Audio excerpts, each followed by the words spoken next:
गरीब दरिद्री, अन्न नाही, शिक्षण नाही, संधी नाही, बुद्धी आहे परंतु संधी नाही, असा माझा चाचपडत होता. भाऊराव पाटील नावाचा कोण असे किती माणसं महाराष्ट्रात आली, त्यात शिक्षण संस्था सुरू केली आणि महाराष्ट्रातला जो बहुजन समाज होता, जो अक्षरांपासून, साहित्यापासून, कवितेपासून दूर होता, माहीत नव्हतं, त्याला संस्कृत येत नव्हतं, शुद्ध मराठी येत नव्हतं, इंग्रजी तर दूरच राहिलं. अशा काळामध्ये भाऊरावांनी रयत शिक्षण संस्था सुरू केली आणि भाऊरावांचं फार भावूक काम आहे.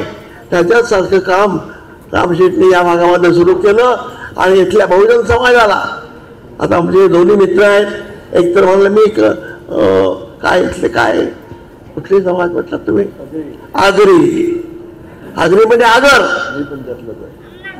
मी पण त्यातलंच ठाकूर सर म्हणलं मी पण त्यातलाच आहे. आपण जातीपाती काय मानत नाही, त्याला मानूही नाही, परंतु असतं आपल्या अंगावर त्वचा आपल्याला जोडून जाऊ शकत नाही, तशा आपल्या जाती, धर्म, पंथ हे जाऊ शकत नाही. आणि ठीक आहे, त्याच्याबद्दल योग्य तो अभिमान बाळगायला काही हरकत नाही, त्याला संकोच करण्याचं काही कारण नाही. अशा या दुर्लक्षित, अलक्षित, उपेक्षित समाजामधून रामशेठ भाऊराव आले. हे रामशेठ या भागामध्ये आले आणि या भागाचा चेहरा मोहरा बदलून टाकण्याचं काम या माणसाने केलं. कोणत्या माध्यमातून? राजकारण एक माध्यम आहे, राजकारण म्हणजे साध्य नाही. त्या राजकारणाच्या माध्यमातून आपण पुढे जातो. ते राजकारण अत्यंत विधायक पद्धतीने, रचनात्मक पद्धतीने वापरून, शिक्षणाचा आधार घेऊन त्या बहुजन समाजाला एक मुखर केलं, त्याला एक उद्गार दिला, त्याला शब्द दिला, त्याला लिहितं केलं, वाचतं केलं आणि शहाणं केलं.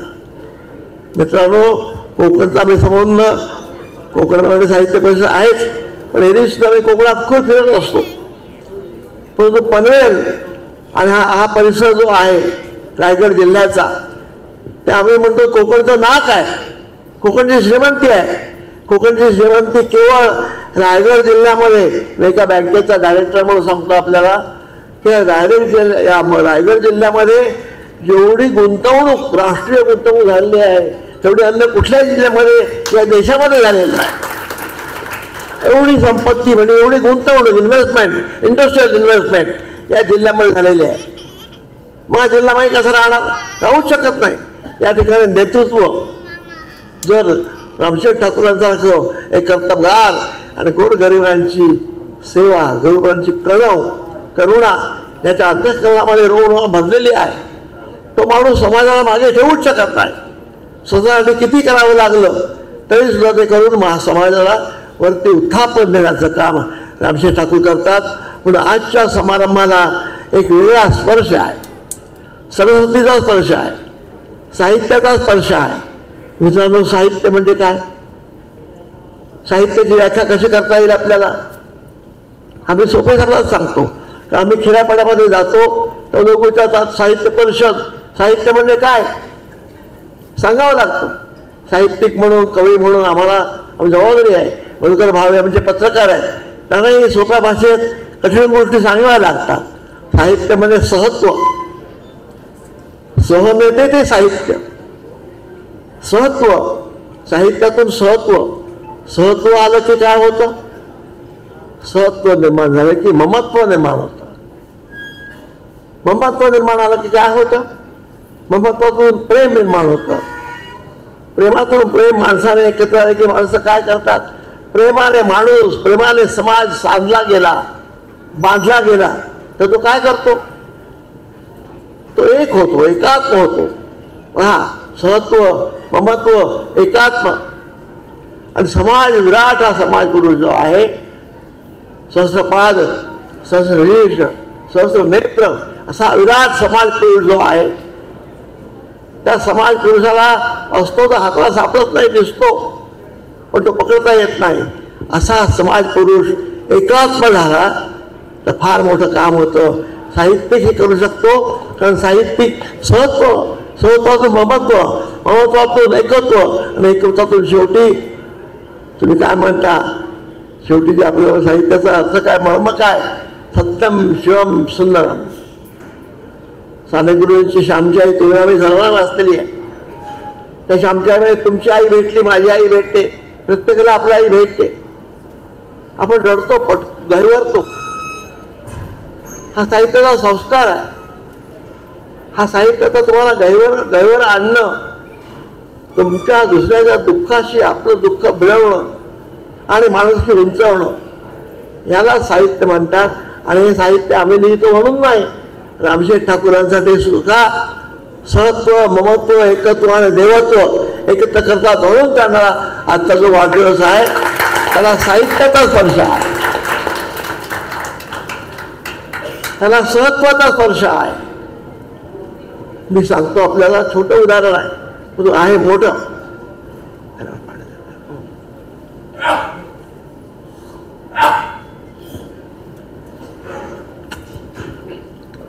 मी सिंधुदुर्ग जिल्ह्यामध्ये एक शाळा चालवतो. गोरगरिबांची मुलं, वंचितांची, शोषितांची मुलं. आमच्यात भटका समाज आहे, गोपाळ, भोरपी, गोसावी, भटके समाज, कोळी, दलित तर आहेतच. ज्यांना अक्षरापासून शेकडो वर्ष किंवा कदाचित कधी लाभ झाला नाही अशी माणसं, त्यांची मुलं माझ्याकडे आम्ही शिकवतो. 40-45 वर्ष मी शाळा चालवतो. त्या शाळेमध्ये एक विद्यार्थी, शिक्षक होता, गोसावी, भटकी जवान. तुझे बरं झाला, अनेक वर्षाचा मुलगा झाला. तो मुलगा अंध निघाला, दोन्ही डोळ्यांनी जो अंध झाला. हा शिक्षक माझ्याकडे आला, सर काय करू मी, एकुलता एक माझा मुलगा, दोन्ही डोळे अंध. तो मुलगा अंध झाला, मी, माझी पत्नी, माझं कुटुंब अंध झालं. मी साहित्यिक आहे, कळव, हृदय जागं असणं, संवेदना जागं असणं हे आमचं कामच आहे. मला मी घरी गेलो, त्याच्या पाहिलं, फार वाईट वाटलं. मला माझी मुलं आठवली, माझी नातवंड आठवली, माझ्या आजोबाची मुलं आठवली. डोळे नष्ट म्हणजे सृष्टी दिसते न दिसणं, जगापासून दूर राहणं. मी म्हटलं काय करू आपण. तर ते शिक्षक म्हणाले मला, सर पनवेलला एक चांगलं नेत्र विशारदांचं हॉस्पिटल आहे, तिथे मी नेईन म्हणतो. मला माहिती होतं इथे हॉस्पिटल, एक मोठं हॉस्पिटल आहे आणि डोळ्यांच्यावर फार चांगलं काम होतं हे मला माहिती आहे. ते डॉक्टर माझ्या परिचयाचे आहेत. ठीक आहे म्हटलं, पनवेलला तुला पाठवतो, खर्च बिर्च आमची शाळा करेल. तो म्हणला, सर मी जाऊ कुठे, मला पनवेल माहीत नाही, मी कधी गेलो नाही. पनवेलला कुठे उतरायचं, राहायचं कुठे. आणि मला चटकन रामशेठ साहेबांचं नाव आठवलं. अरे पनवेलला अशी एक व्यक्ती आहे की संकटात सापडलेल्या, आपत्तीमध्ये सापडल्या माणसाला हात देऊन वरती उचले. आणि मी मोठ्या विश्वासाने त्या माझ्या शिक्षकाला, त्या अंध मुलाला मी यांच्याकडे पाठवलं. फक्त फोनवर त्यांच्या माणसाने, त्यांचे जे कार्यकर्ते होते त्यांनी त्या शिक्षकाच्या आणि मुलाची संपूर्ण सोय केली, राहण्याच्यापासून सगळ्यात सोय केली. काय कारण होतं. कुठे कणकवलीमधला एक शिक्षक, अंध मुलगा, आणि कुठे रामशेठ ठाकूर, कुठे मधुमंगेश कर्णिक. तो इथं आला, त्या हॉस्पिटलमध्ये इलाज घेतले, सरांनी त्यांची व्यवस्था केली त्यांच्या एका शाळेमध्ये किंवा आणखीन कुठे ठिकाणी. तो 4-8 दिवस राहिला. सांगण्याचा एकच माणूस की हे सहत्वाचं जे उदाहरण आहे, समाजाशी सहत्व जोडणं, ते केवळ साहित्य करत नाही, रामशेठ ठाकूरांसाठी लोकनेते करतात. म्हणून त्यांच्या वाढदिवसाला महत्व आहे. त्यांचा वाढदिवस हा फक्त त्यांच्यापुरता नाही, हा समाजाचा वाढदिवस आहे. ते या समाजातून पुढे आले तर समाजाचा वाढदिवस आहे. त्यांना किती वर्ष झाली मी विचारणार नाही. माणूस किती वर्ष जगला याला अर्थ नाही, तो कसा जगला याला अर्थ आहे. रामशेठ ठाकूर किती वर्ष जगले, किती तरी 27 व्हावं आहे तर मी त्यांच्या वयाने मोठा आहे, मला आशीर्वाद देण्याचा अधिकार आहे, मी त्यांना आशीर्वाद देणारच. त्यांनी 27 व्हावं, पण 27 होऊन काम करावं. हे जे मी सांगतो एका अंध मुलासाठी जे त्यांनी दुरून 500 किलोमीटरवरून त्या मुलाने मदत केली, तशाच वेळेचं काम करावं. असं काम करणारी शुभंकर हात महाराष्ट्रामध्ये हळूहळू कमी होत चालले आहेत मित्रांनो. फक्त राजकारण, आपण राजकारणात त्या राजकारणाला बोलायचं नाही, परंतु स्वार्थ. मी, माझं कुटुंब, माझं मुलगा, माझा पगार, माझी बँक, माझी श्रीमंती, माझा फ्लॅट, त्यापुरतं माणूस बघत नाही. गौरव पाटलांच्या वेळेस शिक्षण संस्था सुरू केली त्यावेळेस असं नव्हतं. मी आणि माझा शेजारी आज पाहिलं तर फ्लॅटमध्ये आम्ही राहतो, मुंबईला, पुण्याला, या पनवेलमध्ये सुद्धा, पण शेजारी कोण आहे माहित नाही. आपल्याला सोबत नसते, शेजार नसतो. हे जे समाजाचं विभाजन, समाजाचं दुभंगले पण चाललेलं आहे, ते जोडण्याचं काम रामशेठ सारखी माणसं सहृदयपणे सगळ्या जागी ठेवून म्हणतात, करतात. मी सांगतो, महात्मा गांधींची सहज आठवण करतो आपल्याला. गांधींना विसरण्याचे दुर्दैव दिवस आले. आमचे रायगडकरराव फार उत्तम कविता लिहितील. महात्मा गांधींसारख्या माणसाने 20व्या शतकामध्ये नाही, त्याच्या आधी सुद्धा वसाहतवादाविरुद्ध जो उठाव केला, त्यामुळे आज तुम्ही आम्ही आज स्वतंत्रपणे श्वास घेतो आहोत. त्या गांधींना विसरण्याचे दिवस आले आहेत.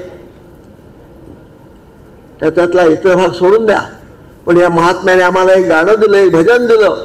काय भजन दिलं? वैष्णव जन तो जेणे कहिये, पी दो पीर पडाई जाणे रे. तो परक्यांची पीडा, परक्यांचं दुसऱ्याचं दुःख जाणतो, तो वैष्णव, तो विष्णुमय भक्त. तेच आमच्या नामदेवांनी आणि ज्ञानेश्वरांनी तुकाराम म्हणून सांगितलेलं आहे. हे विष्णुमय जग, वैष्णवांचा धर्म जगण्याचं जे महात्मांनी काम केलं, हे आमचे रामशेठ ठाकूर आपल्या विशिष्ट क्षेत्रामध्ये मनापासून करतात. आणि म्हणूनच एका गंदा मुलासाठी त्यांनी काही न करता, काही फोन न करता, एका हाताने सहज न करत अशी मदत केली. आणि ज्यांना या हाताची त्या हाताला कळत नाही अशी मदत करणारी माणसं अतिशय थोडी आहेत, अतिशय थोडी आहेत. त्यातले रामशेठ एक आहे. ते कधी गाजावाजा करत नाही आपल्या कर्तृत्वाचा, म्हणून त्यांनी या महाराष्ट्राला, या कोकणला आणि असंबंध समाजाला फार मोठं योगदान दिलेलं आहे. मित्रांनो, कुठल्याही गोष्टीला, मी बँकेतला माणूस आहे, सरस्वती बँकेचा मी एक सिनियर डायरेक्टर आहे. आमच्याकडे कोट्यावधीने अब्जावधी रुपयांचे सर व्यवहार होतात, त्यातला मी तज्ज्ञ नाही.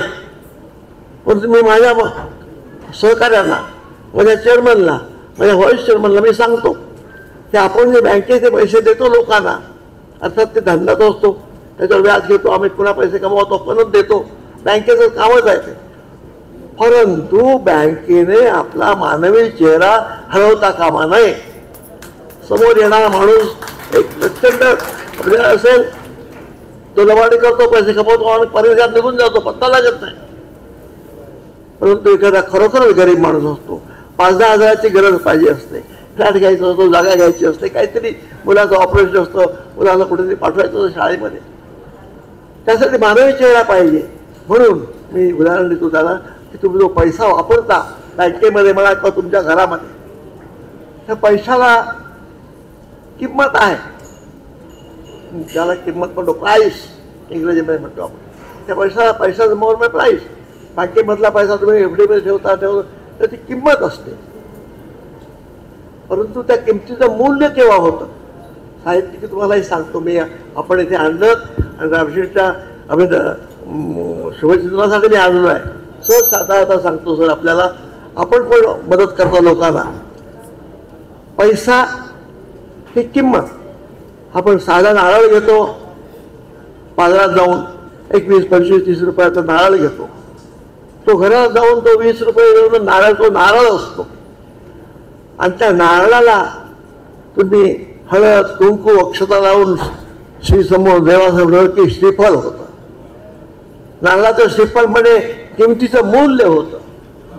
किंमत बाजूला होतं, नारळ त्यावेळी मूल्य ते त्याला देवत्व प्राप्त होतं त्या नारळाला. पण नारळ राहत नाही, तो मूल्यवान एक उत्तम वस्तू होते की त्याला नमस्कार करावा लागतो. पैशाला नमस्कार करावा लागतो, त्यामुळे पैसा अधिक वाढतो आणि तुमच्याकडे पुन्हा येतो, पुन्हा तो लोकांचा जावा लागतो.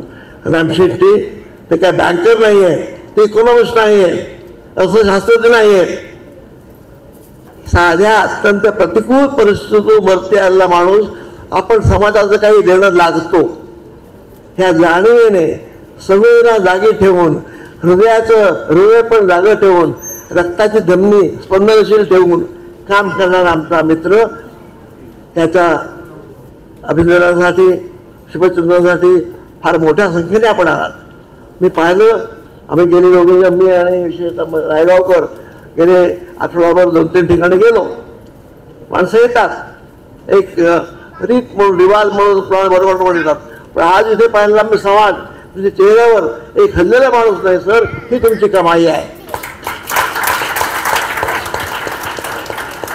त्या माणसाने हार्दिकतेने हृदय मनापासून इथे येणं आणि सरांना अभिवादन करणं ही त्यांची श्रीमंती आहे.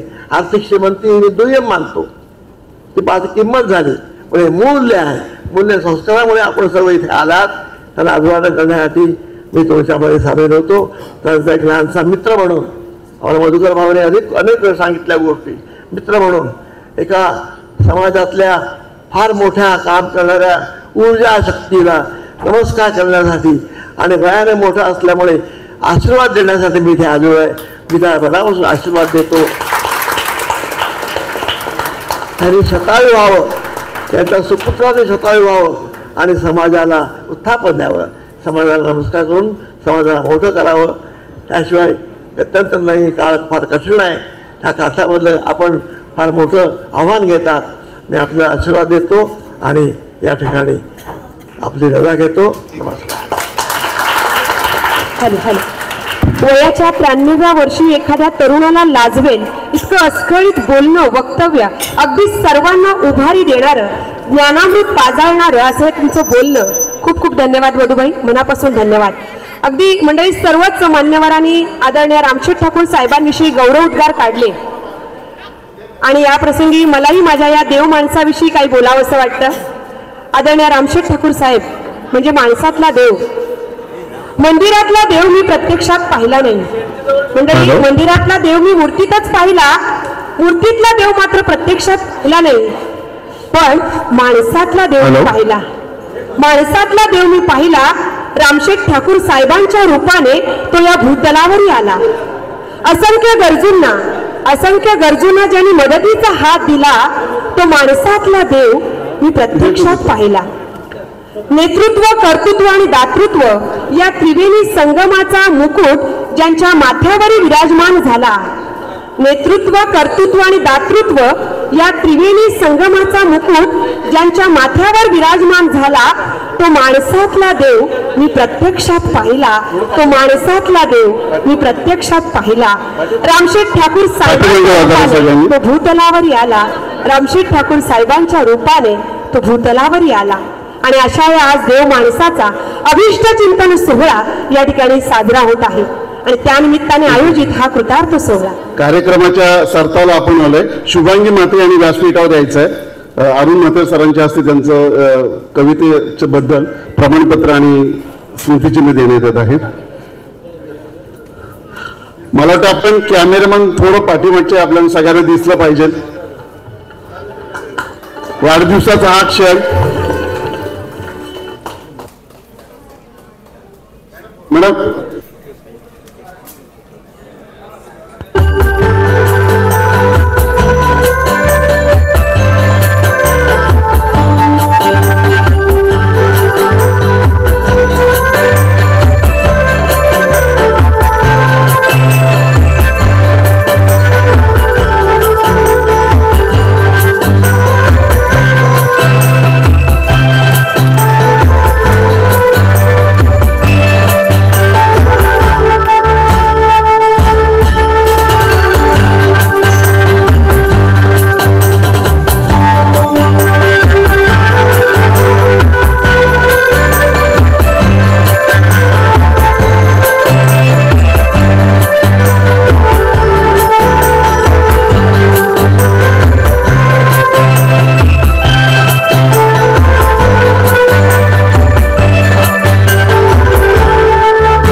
रोजच हा दिवस यावा, रोजच हा दिवस यावा, मोगऱ्याच्या फुलाप्रमाणे सदैव दरवळावा.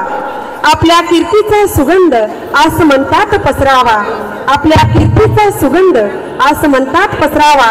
अवकाशातून जणू पुष्पवृष्टीचा वर्षाव व्हावा.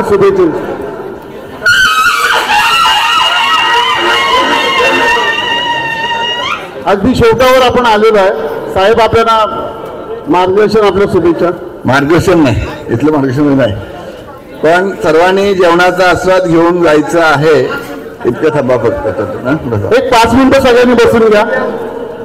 साहेबांसाठी आपण बसून घ्यायचं आपण, प्लीज सगळ्यांना दिसेल. एक 5 मिनिटं साहेबांसाठी टिश्यू पेपर, एक 5 मिनिटं.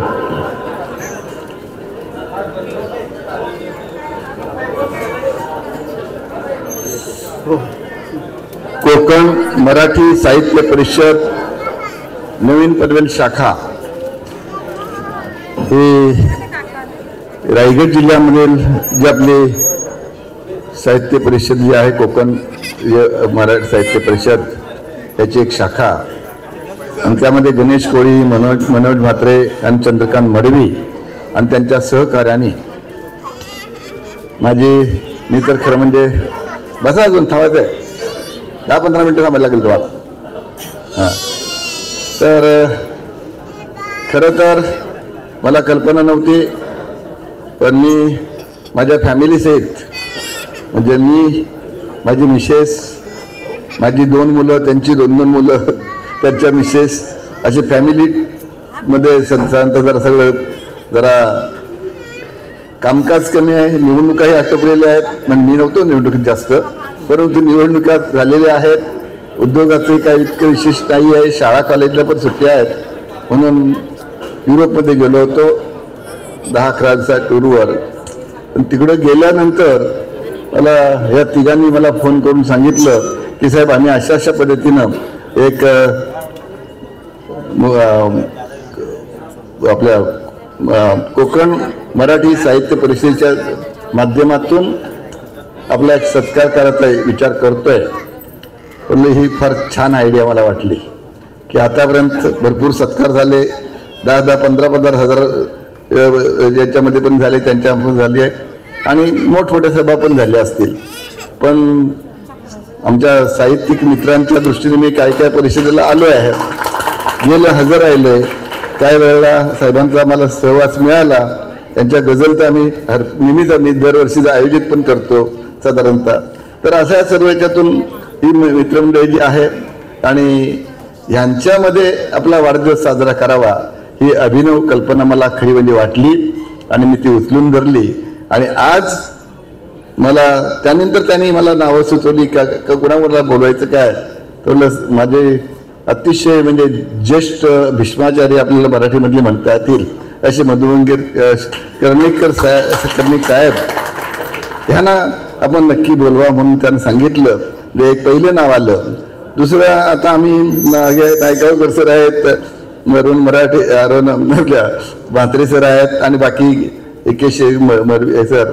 तर ही नावं म्हणजे आमच्या काही थोडी भावे साहेब जरा थोडीशी ज्येष्ठ, बाकी आम्ही साधारणतः एका ह्याच्यातलं मुल्ला साहेब ती पलीकडे हजर आहेत, तर ते आम्ही पण बऱ्याच वेळा असं झालेलं आहे. पण गेल्या एक 25-30 वर्षभरामध्ये अनेक वेळा असे लहान मोठे कार्यक्रम केले, पण हा तुमच्या असं मोठ्या लोकांच्या बरोबर वाढदिवस साजरा करायचा हा माझा पहिला दिवस आहे. आणि तशा दृष्टीनं अगदी मोठमोठ्या आता खासदारकी निवडून आल्यानंतर किती मोठ्या मिरवणुका, किती काय झालं ना, अनेक वर्षभरामध्ये आता मला उल्लेख झाला की दीपावली साहेबांचा विमानतळ देण्याकरता लाखोच मोर्चा आयोजन केला, नेतृत्व माझं होतं. आणि त्याच्यापासून सर्व हे करताना जितका आनंद झाला नसेल त्यापेक्षा जास्त आनंद मला आज आपल्याबरोबर हजर राहिल्यानंतर झालेला आहे, हे मला अतिशय सांगावंसं वाटतं. खरं तर याच्यातून उद्देश जो आहे साहित्य परिषदेचा आणि साहित्यिकांचं काय असतं, तर त्यावेळेस याच्यातून मी मधुवंश कर्णिक साहेब आपले आहेतच, सर्वांच्यातून मी त्यांचं विशिष्ट नाव मी काय कामातून मी बोलणार नाही, पण ह्यांच्या बरोबर वागता बोलताना मला इतकं वाटलेलं आहे की मला वाटतं की आपण सारखं यांच्यातच राहावं. लोकसभा, विधानसभा आणि बाकी काय तसलं काय असेल किंवा धनिक व्यापारी, उद्योजक यांच्यामध्ये जाण्यामध्ये काही अर्थ नाही. या तुमच्या आमच्यात बसल्यानंतर मनाला जो समाधान मिळतं इतकं अजिबात म्हणजे बाकी कुठे तुम्हाला मिळत नाही. साहेबांनी मगाशी बोलता बोलता कणव हा शब्द वापरला. म्हणजे तुमच्या बोलण्यामध्ये कणव जी असते की नाही, तर ही कणव ज्याच्या हृदयामध्ये आहे तोच काय ते आयुष्यामध्ये आपला खरा मोठं होण्यासाठी करू शकतो. पण पैसे, पण संपत्ती वगैरे नाही. आणि ते कधी येतं, ज्यावेळेस बऱ्याच वेळा असं होतं की अनुभवातून येतं. आपल्या वाट्याला तसं जर आलं असेल, माझ्या वाट्याला मी काय सांगत बसणं बरोबर नाही, परंतु सांगत पण नाही जास्त करून, म्हणजे क्वचित संदर्भाने येतं. म्हणजे हायस्कूलच्या लेवलला मी शाळेत शिकत असताना पाण्याचे हंडे डोक्यावर घेऊन 2-2 किलोमीटरवरून आईला पाणी भरण्याकरता मदत केलेली आहे. कॉलेजच्या सुट्टीवर आलो, त्यावेळेला सुट्टीवर आल्यानंतर म्हणजे पहिलं पिढी सातारला होतो, पिढीला होतो, FY SYTY वगैरे असं असायचं. तर त्यावेळेला आल्यानंतर मग रेल्वेच्या तुमच्या ह्याच्याकरता जे रेल्वेचं गव्हाण फाट्यावर काम चालू होतं, तिथं 1 रुपया मजुरीने जाणं असेल, त्याच्या वेळेला पडावावरती रेतीच्या टोपल्या बुड्या मारतात आणि काढतात आणि ते खाली घेतो आपण, ते करून घेतलं.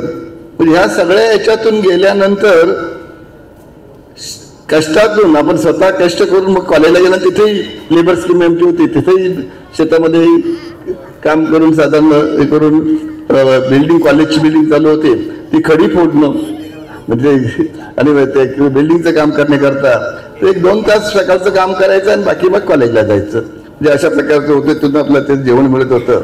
तर ह्या सगळ्या परिस्थितीत गेल्यानंतर पैशाची किंमत ही आपल्याला त्यावेळेस समजतं, आपण त्याच्यातून गेल्यानंतर खरं समजतं. आणि तशाच ते सगळं माझ्या अनुभवामधून आलेलं आहे. आणि ह्या अनुभवाचे क्षण माझे जे होते आणि तेच बघून मग माझ्याकडे पैसा ज्यावर आला, तुम्ही त्या 270, 340 वगैरे पगार मला मिळायला लागला. तिथून नंतर जर थोडी पुढं नोकरी, त्याच्यानंतर पुढं एक 5,000 रुपयाचं काम घेतलं. 5,000 किमतीचं कॉस्टिंगचं टेंडर बांधायचा, चिखलाचा बांध आहे ना, तो बांधायचा जो असतो 5,000 आई वडिलांच्या ते 10,000 रुपयाचं काम घेतलं होतं. आणि त्यातून 2 पैसे परत पुढं अनुभवातून सचोटीनं पण काम करत गेल्यानंतर लहान मोठी कामं करत जाऊन आता मी झालो मोठा कॉन्ट्रॅक्टर झालो. म्हणजे मला लोक म्हणतात म्हणून म्हणतो, आता मी समजत नाही की मोठा झालो छोटा झालो, पण तसं झालं. आणि त्याच्यातून जे 4 पैसे मिळालेले आहेत, तर ते 4 पैसे आपल्याला जी हृदयातली कणव जी असते ते आपल्याला गप्प बसू देत नाही. आणि त्यामध्ये मला असं वाटतं की हे सगळं जे साहित्यिक लोक आहेत ना, हे आमच्याबरोबर मोठे ज्येष्ठ बसलेले सर्व याच्यावरून की आपण सर्व लहान मोठे म्हणजे साहित्यिक म्हटल्यानंतर आता मॅडम नाही बोलायला, खरं काहीच बोलायला तुम्हाला काय, त्या गांधी मॅडम असेल, तुम्ही असाल, काय असाल. पण यांची आणखीन कविता बऱ्याच मी ऐकल्यात. भावेसाहेबांनी एक उल्लेख केला, परवा त्यांनी जो लेख लिहिलाय ना त्याच्यामध्ये, की माझा 2 नंबरचा मुलगा जो आहे परेश ठाकूर म्हणून, तर त्याचं त्यांनी कौतुक केलं की परेश ठाकूर सभागृह महापालिकेचा आहे, प्रशांत ठाकूर आमदार आहे, तो महापालिकेचा आता जर महापालिका आता जरी हे स्थगित झालेली असली तर तो आहे. तर तो दरवर्षी कालिदास जयंती हे करून त्याला कवी संमेलन वगैरे भरवतो वगैरे आणि ते कविता वगैरे करतो. पण ही आयडिया परेशच्या डोक्यात कशी आली, काय आली वगैरे, ते शेवटी घरात जे असते ना त्याच्यासाठी हे ऐकतो मी तशाच पद्धतीनं. तर तशा पद्धतीनं झालं तर त्याचं मोठेपण त्यांना वाटलं की कालिदास जयंती साजरी करणं आपल्या कुणाच्या बाकीच नाही, आपण बाकी जयंत्या भरपूर साजऱ्या करतो, जयंत्या, पुण्यतिथ्या आणि बाकी कार्यक्रम. पण ते तशा प्रकारे जो कोणी कोणाचं घर साजरी करत नाही जयंती वगैरे अशा प्रकारे शक्यतो होते करायला पाहिजे, आम्हाला मान्य आहे, पण ते तसं होतंय.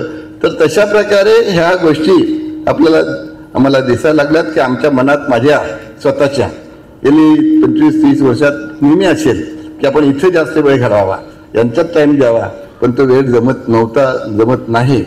पण मला वाटते की मला जे समाधान आहे ते फार मोठ्या प्रमाणात ह्या ह्याच्यामध्ये आहे.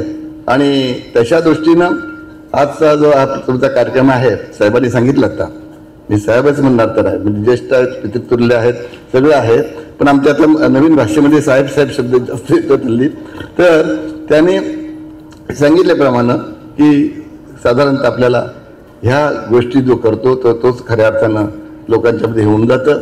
आणि मला त्या बाबतीत असं वाटतंय की हा कार्यक्रम जो आहे तो सर्व मोठ्या मोठ्या कार्यक्रमात मी मला जवळपास सत्कार झाला त्यापेक्षा सर्वात मोठा सत्कार माझा आहे, वाढदिवस साजरा केला आहे असं मला वाटतं आहे.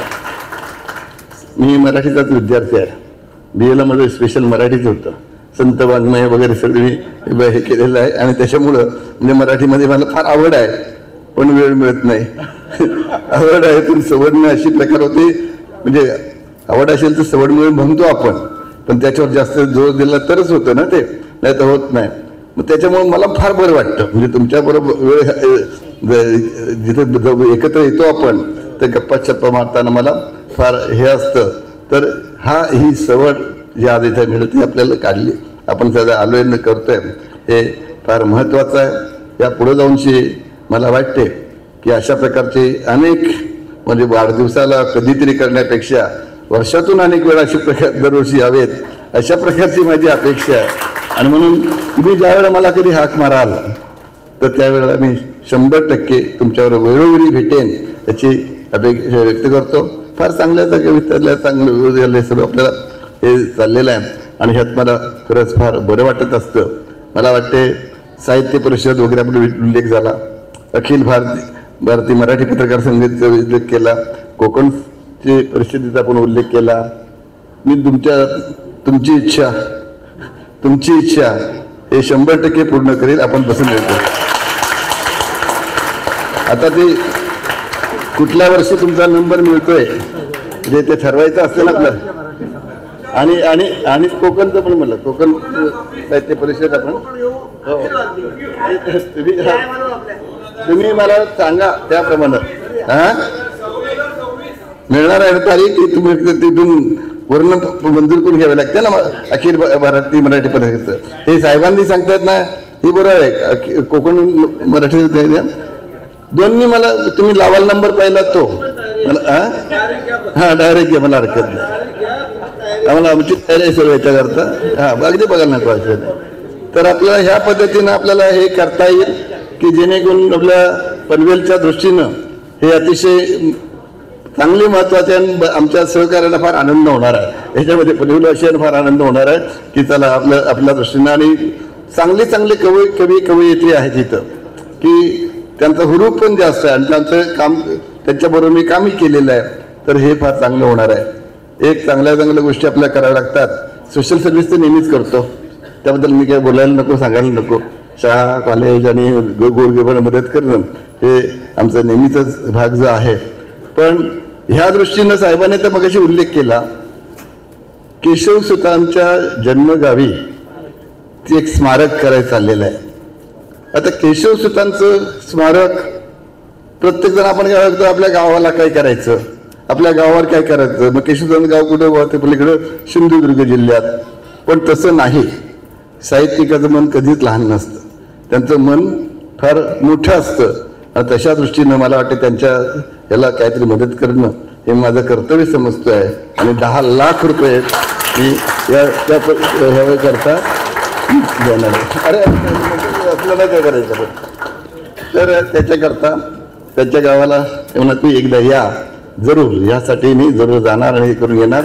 कधी लवकरात लवकर आम्ही कक्षेत म्हणजे आचारसंहिता वगैरे म्हणे बघत नाही, तेव्हा होईल ते होईल काय संपली निवडणुका होऊन गेलेल्या आहेत. पण त्या दृष्टीने होते आणि हे सुद्धा आपण करणार आहोत.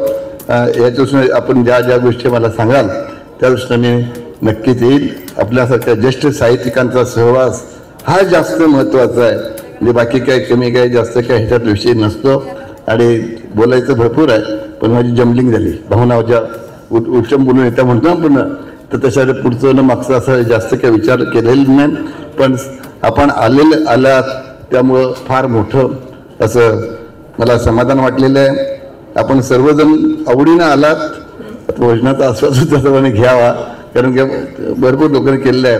आणि ह्याच्यामध्ये सर्वांना मी मनापासून आभार मानतो.